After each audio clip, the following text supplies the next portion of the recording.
bringing women together requires a certain amount of instinct and empathy and connectedness that you have to bring to that role. And I think about actually the story that comes to mind is not so much women, it's actually girls, little women, tiny women. I worked on a project that over time enabled small girls to feel adequately empowered to manage the environment they were in, to bring them, the little girls, to come together in a part of the world that was in Congo, which is not necessarily the easiest place to be a woman, to put it lightly, but certainly not the easiest place to be a girl, sadly, either.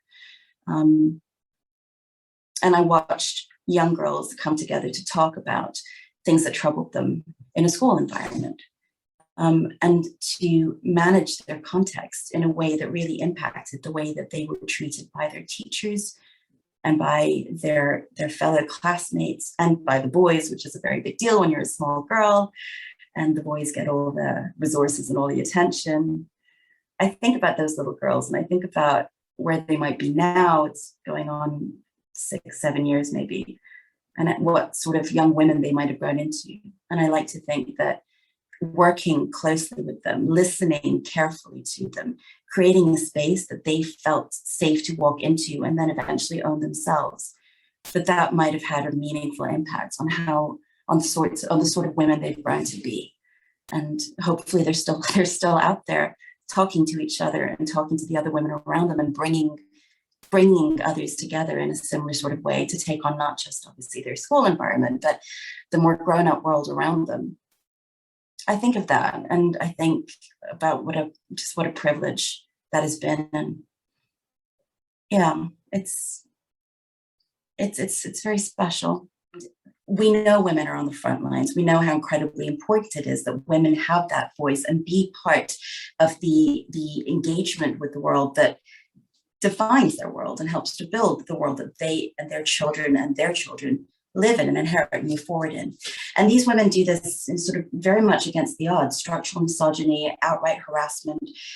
All over the world, women are fighting very hard to be able to come together, and they continue to do it. And the outcome of that is often extraordinary, and we know that. Now, in my current role, I focus on what's going on in the Middle East. And while at this stage I don't work shoulder to shoulder with women in the same sense, I do get to see the tremendous gap that exists between stuff that is happening on the global level with regards to supporting women to step into their power, let's say, and what's really happening on the ground in communities where women are, as we've said, are fighting on the front lines to make space for their rights and the rights of those around them. Now, I think there's a lot to be done to bridge that gap. And so that's what draws me so much to WEConvene. It's a new, really exciting, really vibrant initiative that I think recognizes not just the strength of women, but also the grace of women in this endeavor that's been going on for certainly centuries and is really picking up the pace now as we look to the SDGs and we look at all the sort of the impetus behind supporting women. WEConvene, I see WEConvene as a part of helping the world to move a little faster towards supporting women to do what we were always meant to do. Lots of women who are conveners of other women in the civic space are joining WEConvene already. No pressure, no payment, just friendship.